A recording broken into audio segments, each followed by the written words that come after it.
Hello students, हम पिछले lectures में डेटा टाइप्स इन सी पढ़ रहे थे। उसी को आगे डेटा टाइप्स इन हमने अब तक जो पढ़ा उसको बहुत ही संक्षेप में रिवाइज कर लेते हैं। C data types, fundamental data type और डिराइव्ड डेटा टाइप्स, इस कैटेगरी में इनको रखा है। फंडामेंटल डेटा टाइप्स के अंतर्गत कैरेक्टर, इंटीजर, फ्लोट, डबल और वॉइड इनको रखा गया।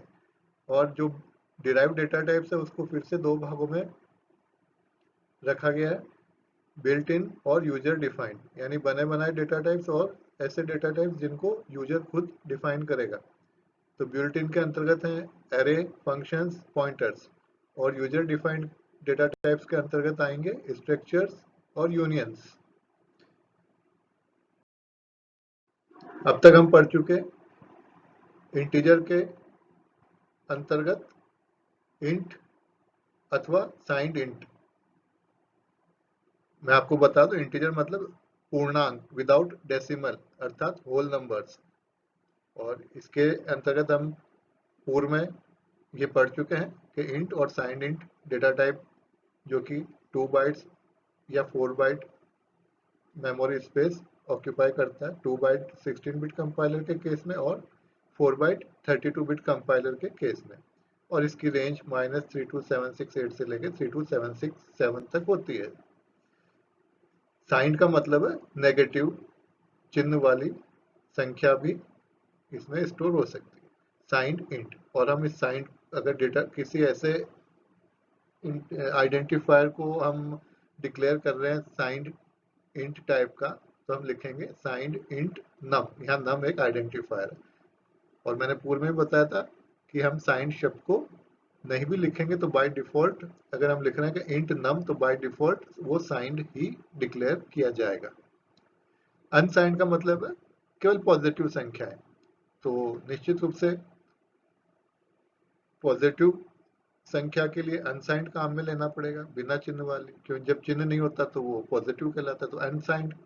अब इसके लिए स्टोरेज स्पेस जो रिजर्व किया जाता है वो 16 बिट केस में 2 बाइट और 32 बिट कंपाइलर केस में 4 बाइट, और रेंज इसकी 0 से 65535। एग्जाम्पल हम लेते हैं, जैसे नम आइडेंटिफायर को हमें अनसाइंड डेटा टाइप का डिक्लेयर करना है तो हम लिखेंगे अनसाइंड इंट नम। अब इनको फिर से और आगे शॉर्ट और लॉन्ग टाइप में बांटा गया। तो शॉर्ट साइंड इंट और शॉर्ट साइंड शॉर्ट इंट लिखते वक्त भी हम इंट शब्द को भी छोड़ सकते हैं, साइंड शब्द को भी छोड़ सकते हैं। तो ये हो जाएगा, मान लीजिए नम कोई आइडेंटिफायर है, हमें इसको signed short integer data type का डिक्लेयर करना है, तो हम लिखेंगे साइंड शॉर्ट इंट नम। अब मैंने कहा कि इंट को छोड़ते हुए भी लिख सकते हैं, तो ये इंट को छोड़ा तो साइंड शॉर्ट नम। हम साइंड शब्द को भी छोड़ सकते हैं, बाय डिफॉल्ट वो साइंड ही होगा, तो शॉर्ट इंट नम। और अगर इंट को भी छोड़ दिया, साइंड को भी छोड़ दिया, तो शॉर्ट नम, तो by default signed short int num कहलाएगा। Unsigned short int 2 byte in case of 16 bit compiler. मान लीजिए कोई आइडेंटिफायर है सैलरी, उसको हमें डिक्लेयर करना है अनसाइंड शॉर्ट इंटीजर टाइप का, तो हम लिखेंगे अनसाइंड शॉर्ट इंट। और चूंकि इंट नहीं भी लिखेंगे तो बाय डिफॉल्ट इंटीजर ही होगा, तो अनसाइंड शॉर्ट सैलरी।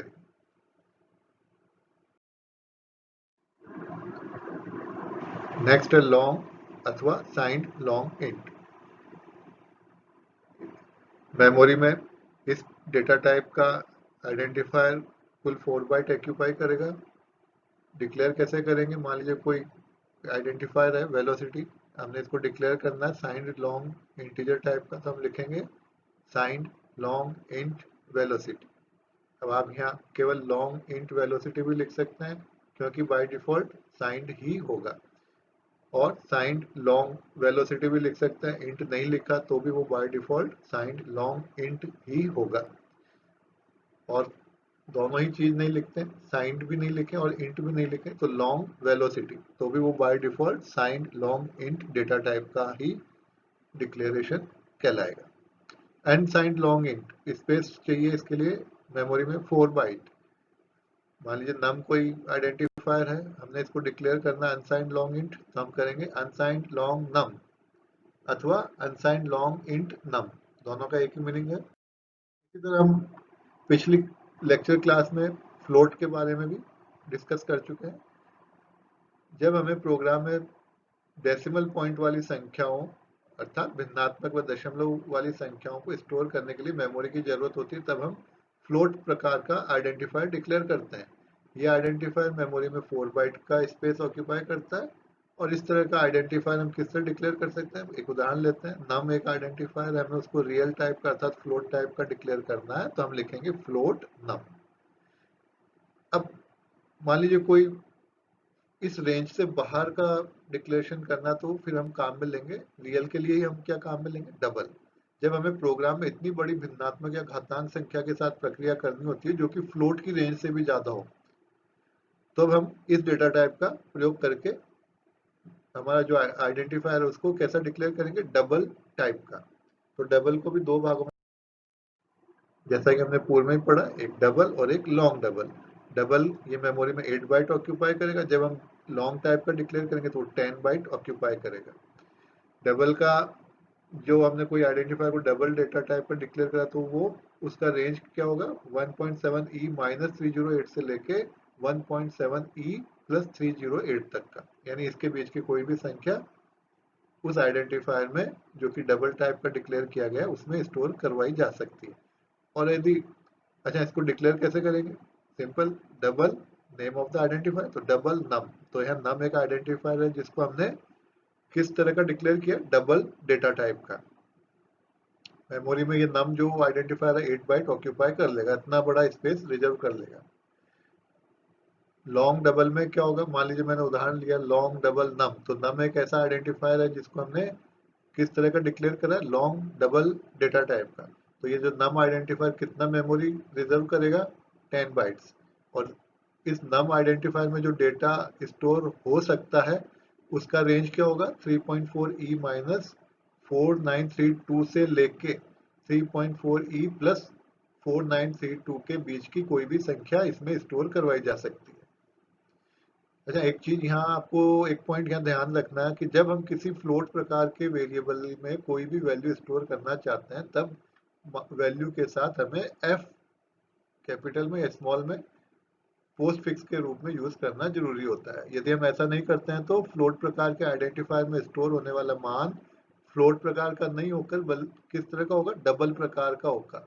यानी सी लैंग्वेज में हर रियल वेरिएबल, हर real number by default double प्रकार का होता है। इसलिए यदि हमें एक, मान लीजिए आइडेंटिफायर है जिसका नाम है लाइट स्पीड, एक मैंने उदाहरण लिया कि लाइट स्पीड नाम का कोई वेरिएबल है, उसमें कोई वैल्यू स्टोर करना चाहे तो हम ये निम्न प्रकार करेंगे। कैसे करेंगे, लाइट स्पीड इक्वल्स टू, मान लीजिए कोई वैल्यू है 380000, तो इसके पीछे साथ में एफ लगाया, चाहे स्मॉल में चाहे कैपिटल में, ताकि ये जो वैल्यू है 38 एंड कुछ जीरो इसके आगे लगाए, ये वैल्यू इस लाइट स्पीड नाम के वेरिएबल में एज ए फ्लोट स्टोर हो। ठीक है, अगर हम ये एफ नहीं लगाएंगे तो ये डबल जो डेटा टाइप है उस रूप में स्टोर किया जाएगा। तो ये हमें ध्यान रखना है। नेक्स्ट है, जो डेटा टाइप हम आज स्टडी करेंगे वो है करेक्टर।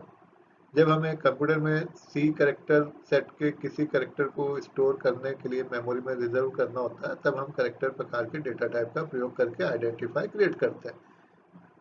अभी तक हमने जो भी डेटा टाइप पढ़ा वो नंबर्स को स्टोर करने के लिए आइडेंटिफायर को उस डेटा टाइप का डिक्लेयर करते हैं। अब हमें मान लीजिए करेक्टर टाइप का डेटा स्टोर करना है, तो आइडेंटिफायर को कैसा डिक्लेयर करेंगे, करेक्टर टाइप का। तो जब हमें कंप्यूटर में सी करेक्टर सेट के किसी करेक्टर को स्टोर करने के लिए मेमोरी को रिजर्व करना होता है, तब हम करेक्टर प्रकार के डेटा टाइप का प्रयोग करके आइडेंटिफाई क्रिएट करते हैं। इस प्रकार का आइडेंटिफाई क्रिएट करने के लिए हमें सी लैंग्वेज के कैर कीवर्ड का प्रयोग करना होता है। अभी तक हमने इंट और उससे जुड़े हुए डिक्लेरेशन देखे, करेक्ट, और वहां पे हम कीवर्ड काम में ले रहे थे मुख्य रूप से इंट। इसी तरह फ्लोट और डबल हमने काम में लिए। अब हम जो कीवर्ड काम में लेंगे वो है कैर, CHAR, कैर। तो इस प्रकार का आइडेंटिफायर जिसमें कि कैरेक्टर डेटा स्टोर हो सके तो हमें कौन सा कीवर्ड काम में लेना है, कैर। तो कैर कीवर्ड का प्रयोग करना होता है। इस प्रकार का आइडेंटिफायर मेमोरी में 1 बाइट की स्पेस रिजर्व करता है। कैर प्रकार के आइडेंटिफायर में हम केवल एक ही कैरेक्टर स्टोर कर सकते हैं। हम कैर प्रकार के आइडेंटिफायर में संख्या भी स्टोर कर सकते हैं। संख्या से मतलब ASCII value of that character. इस डेटा टाइप को हम दो भागों में बांट, पहला साइंड कैर अथवा कैर, क्योंकि जैसे साइंड इंट, इसमें हम अगर साइंड शब्द नहीं लिखते थे तो भी इंट क्या करता था, साइंड वैल्यू एक्सेप्ट कर लेता था। इसी तरह साइंड कैर लिखा अथवा कैर लिखा, हमने साइंड शब्द छोड़ दिया तो भी ये क्या कहलाएगा, साइंड कैर। कंप्यूटर की मेमोरी में हम कभी भी किसी कैरेक्टर को स्टोर नहीं करते हैं। यदि हम किसी कैरेक्टर को स्टोर भी करते हैं तो वो कैरेक्टर किसी न किसी अंक के रूप में कंप्यूटर में स्टोर होता है। कंप्यूटर में हर कैरेक्टर का एक आस्काई कोड होता है।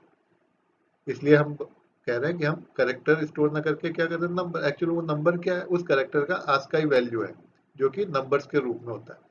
यदि हम किसी कैरेक्टर को कंप्यूटर की किसी मेमोरी लोकेशन पे स्टोर करते हैं तो वास्तव में हम एक इंटीजर मान को ही कंप्यूटर की मेमोरी में स्टोर कर रहे होते हैं, लेकिन उस मेमोरी लोकेशन पर स्टोर्ड कैरेक्टर को आउटपुट में डिस्प्ले करने के तरीके पर निर्भर करता है कि वह कैरेक्टर हमें एक कैरेक्टर के रूप में दिखाई देगा अथवा एक अंक के रूप में। कहने का मतलब ये है कि हम प्रिंट करते हैं तो उसका आस्काई वैल्यू भी प्रिंट करवा सकते हैं, या उस आस्काई वैल्यू के लिए जो कैरेक्टर है हम उस कैरेक्टर को भी प्रिंट करवा सकते हैं।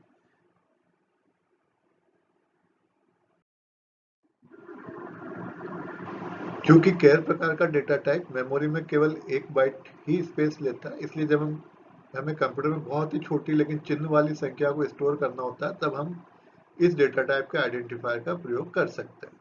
क्योंकि जगह कम ऑक्यूपाई कर रहा है तो जिस भी आइडेंटिफायर को हमने कैर टाइप का डिक्लेयर करा तो वो 1 बाइट ही ऑक्यूपाई करेगा। इस प्रकार के आइडेंटिफायर में हम -128 से +127 तक की संख्या स्टोर कर सकते हैं। किसी कैरेक्टर प्रकार के आइडेंटिफायर को डिक्लेयर करने के लिए हमें निम्न तरीके को यूज करना होता है। बहुत ही सिंपल है, कैर और आइडेंटिफायर का नाम। मैंने एक उदाहरण लिया है, यहाँ स्टूडेंट एज ये कोई वेरिएबल और वी कैन से कोई आइडेंटिफायर है। इसको हमने किस टाइप का डिक्लेयर कर दिया, कैर टाइप का। तो कैर कीवर्ड लिखा और उसके आगे आइडेंटिफायर का नाम लिख दिया।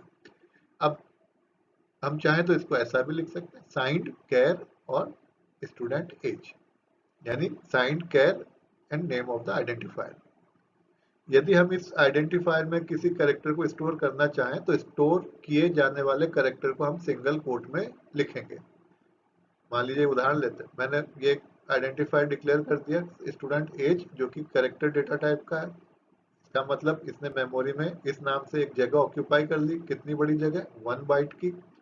अब हम इस जगह में क्या स्टोर कर सकते हैं, कैरेक्टर टाइप का डेटा स्टोर कर सकते हैं। तो मान लीजिए मैंने लिखा student age equals to 9, equals to एक असाइनमेंट ऑपरेटर है, हमने लिखा ये 9। अब आप देखिए 9 को हमने लिखा सिंगल कोटेशन में। एक्चुअल में ये कैरेक्टर कांस्टेंट है। इस कैरेक्टर कांस्टेंट को हमने स्टोर करा दिया इस कैरेक्टर डेटा टाइप के आइडेंटिफायर में। तो स्टूडेंट एज नाम से जो मेमोरी ऑक्यूपाई हुई थी, जो जगह रोकी गई थी, उस जगह पे क्या स्टोर करा दिया हमने, 9। ये 9 न्यूमेरिक नहीं है, ये है कैरेक्टर टाइप का, क्योंकि ये 9 को हमने किस में इंक्लोज कर दिया, सिंगल कोटेशन में। तो जो किसी भी सिंगल कैरेक्टर को सिंगल कोटेशन में अगर हम लिख देते हैं तो वो कैरेक्टर कांस्टेंट कहलाता है। तो ये कैरेक्टर कांस्टेंट स्टोर कर दिया हमने इस कैरेक्टर टाइप के आइडेंटिफायर में। तो इस लोकेशन में स्टोर हो गया 9 जो कि कैरेक्टर टाइप का है। इस स्टेटमेंट में हम वेरिएबल में 9 स्टोर कर रहे हैं, लेकिन वास्तव में हम यहाँ पर 9 स्टोर नहीं कर रहे बल्कि 9 की आस्काई वैल्यू 57 या कैरेक्टर 9 स्टोर कर रहे हैं। यदि हम वेरिएबल में 9 विदाउट, अब ये देखिए हम अगर वेरिएबल में 9 स्टोर करना चाह रहे हैं तो हमें क्या लिखना पड़ेगा, student age equals to 9 without single quotation. ये एक न्यूमेरिक कांस्टेंट है इंटीजर टाइप का। अब ये 9 जो इंटीजर कांस्टेंट है ये स्टोर अगर हमें करना हो स्टूडेंट एज नाम के आइडेंटिफायर में तो हमें इस तरह लिखना होगा। जबकि हम कैसा लिख रहे हैं, सिंगल कोटेशन में इनक्लोज करके 9 लिख रहे हैं, यानी कैरेक्टर टाइप का 9 स्टोर कर रहे हैं स्टूडेंट एज नाम के कैरेक्टर टाइप के आइडेंटिफायर में। तो इस स्टूडेंट एज में स्टोर होगा कैरेक्टर टाइप का 9 अथवा इसकी आस्काई वैल्यू 57। नेक्स्ट है अनसाइंड कैर, जब हमें कंप्यूटर में ऐसे मान को स्टोर करना होता है जो कि बहुत छोटा होता है, साथ ही कभी भी माइनस में नहीं हो सकता, तब हम इस प्रकार के आइडेंटिफायर को डिक्लेयर करते हैं। उदाहरण के लिए अभी जैसा हमने लिया स्टूडेंट एज एक आइडेंटिफायर लिया, हम उसी को आगे बढ़ाते हैं। उदाहरण के लिए किसी भी स्टूडेंट की एज माइनस में नहीं हो सकती, एज कभी माइनस नहीं होती, इसलिए एज को साइंड प्रकार का डिक्लेयर करने की जरूरत ही नहीं है, बल्कि एज को अनसाइंड प्रकार का डिक्लेयर किया जाना चाहिए। भाई एज तो माइनस में नहीं हो सकती, इसलिए वहां पे साइंड डेटा टाइप का आवश्यकता नहीं है, अनसाइंड डिक्लेयर किया जाना चाहिए। साथ ही चूंकि किसी भी व्यक्ति की एज सामान्यतः 255 साल से अधिक नहीं हो सकती, इसलिए एज इंटीजर होने के बावजूद एज को इंट प्रकार का डिक्लेयर करने की जरूरत नहीं है, क्योंकि अनसाइंड कैर प्रकार का आइडेंटिफायर 0 से 255 तक के मान की संख्या को स्टोर कर सकता है। इसका जो रेंज है अनसाइंड कैर का वो है 0 से 255, तो ये उसको स्टोर कर सकता है और मेमोरी भी कम लेगा, क्योंकि अनसाइंड कैर प्रकार का आइडेंटिफायर 0 से 255 तक के मान की संख्या को स्टोर कर सकता है। अनसाइंड कैर प्रकार का आइडेंटिफायर क्रिएट करने के लिए हमें क्या करना होगा, अनसाइंड कैर और आइडेंटिफायर का नाम लिखना होगा। अब मान लीजिए मैंने इसमें स्टोर करा दिया 20, तो ये हो जाएगा unsigned char student age equal to 20। तो इस आइडेंटिफायर में ये स्टोर हो जाएगा, और ये आइडेंटिफायर मैंने कैसा डिक्लेयर किया, अनसाइंड कैर डेटा टाइप का डिक्लेयर किया है। अलग अलग प्रकार के डेटा टाइप में जो मेमोरी स्पेस बताया गया है, उसका अर्थ यही है कि ज्यादा मेमोरी स्पेस लेने वाले आइडेंटिफायर में बड़ी संख्या व कम स्टोरेज स्पेस लेने वाले आइडेंटिफायर में छोटी संख्या को स्टोर किया जा सकता है। ओके स्टूडेंट्स, आगे हम इसको और कंटिन्यू करेंगे, डेटा टाइप्स इन सी को। Thank you.